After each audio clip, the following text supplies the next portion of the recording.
What if I told you that one of Indonesia's greatest stories is not written in the glitter of skyscrapers or the roar of crowded cities?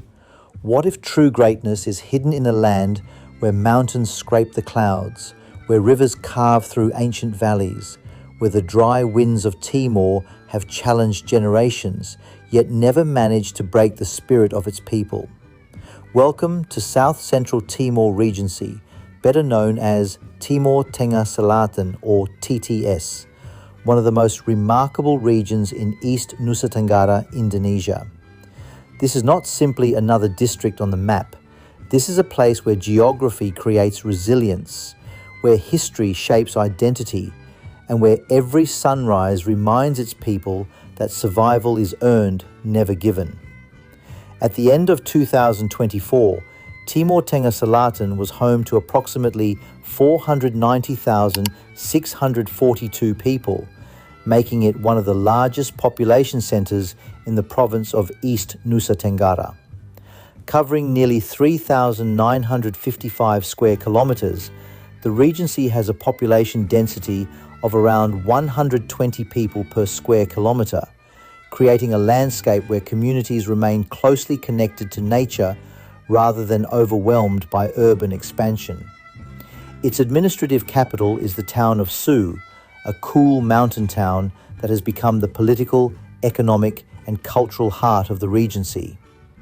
Yet the story of TTS began long before modern Indonesia. Its very name reflects centuries of history. Timor Tengah Selatan is the Indonesian translation of the Dutch colonial administrative region known as Zuid-Midden Timor. But even before colonial maps divided the island, this land belonged to powerful indigenous kingdoms. Three great traditional kingdoms once stood here: Amanatun, Amanuban, and Molo. Each developed its own customs, leadership traditions, and cultural identity while sharing the same rugged homeland.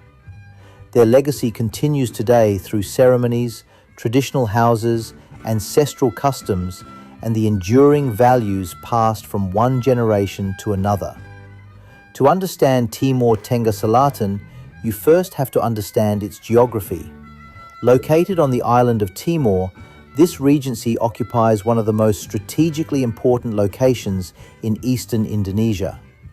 A national highway passes directly through the region, connecting the provincial capital of Kupang in the west with Atambua in the east, before continuing toward the international border with Timor-Leste. For thousands of travellers, merchants, government officials and tourists, TTS is not merely a destination, it is a gateway.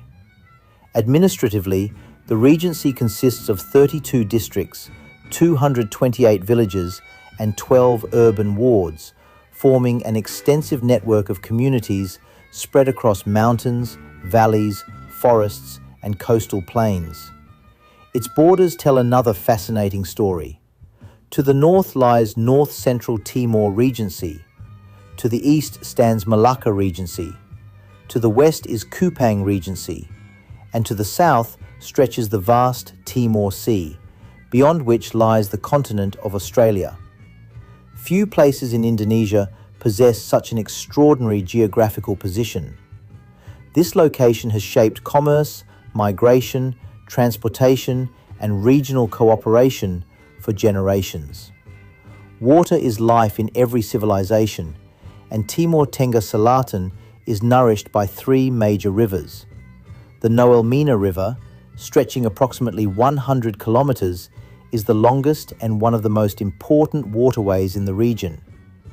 Alongside it flow the Tuasene River, extending around 55 kilometers, and the Noel Muke River, measuring approximately 45 kilometers. These rivers sustain agriculture, support ecosystems, and have long served as natural lifelines for local communities. Yet rivers are only one part of an even greater landscape. Timor Tengah Selatan is a kingdom of mountains. Unlike regions dominated by flat terrain, much of this regency rises into rolling hills, rugged ridges, and dramatic highlands shaped over millions of years by powerful tectonic forces. Its southern coastline consists largely of flat alluvial plains, but as the land rises inland, the scenery transforms into wave after wave of rugged mountain ranges. Nearly half of the Regency consists of gentle slopes suitable for settlements and farming.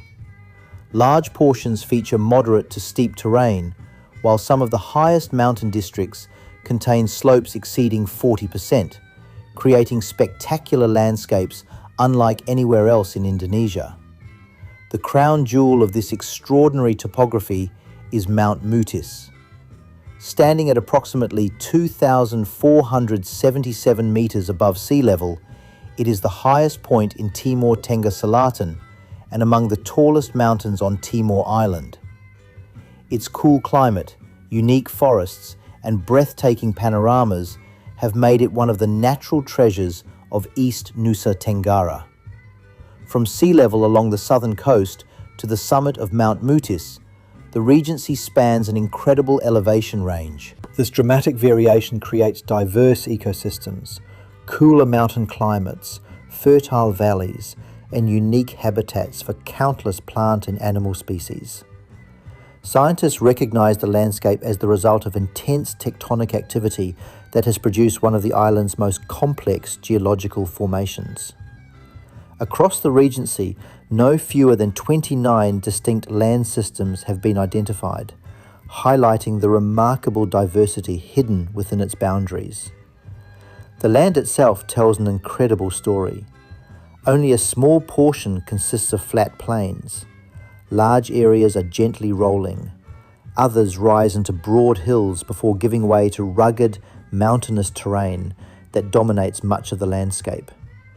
Almost half of the Regency lies below 500 meters above sea level, while the remaining 51% rises above that elevation. This balance creates extraordinary environmental diversity rarely found within a single administrative region. Climate has also shaped the character of Timor Tengah Selatan. Unlike Indonesia's tropical rainforests, TTS experiences a tropical savanna climate. Here, nature operates according to two sharply contrasting seasons. The dry season is long and demanding. From April through November, rainfall becomes increasingly scarce. Between July and September, monthly rainfall often falls below 20 millimeters, creating some of the driest conditions in the country. Then, almost as if nature flips a switch, the rainy season arrives between December and March. During these months, rainfall frequently exceeds 150 millimeters each month, replenishing rivers, filling reservoirs, reviving grasslands, and bringing new life across the countryside.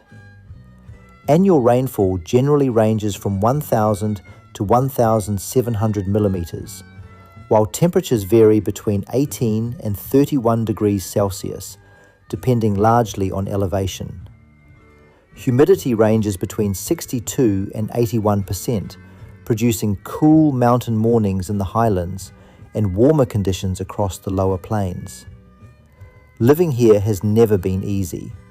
The land demands patience. The climate demands endurance. The mountains demand strength. But perhaps that is exactly why the people of Timor Tengah Selatan possess a resilience that cannot be measured by statistics alone. Generations have learned how to adapt to changing seasons. They have cultivated crops in difficult conditions. They have preserved ancient traditions while embracing modern development. They have built communities where cooperation is not merely appreciated but essential. Timor Tengah Selatan reminds us of something the modern world often forgets. Progress is not always built on convenience. Sometimes greatness is forged through perseverance. Sometimes the strongest communities grow where nature presents the greatest challenges. Sometimes the most inspiring stories are found far from the world's largest cities. Because true strength is not measured by towering skylines.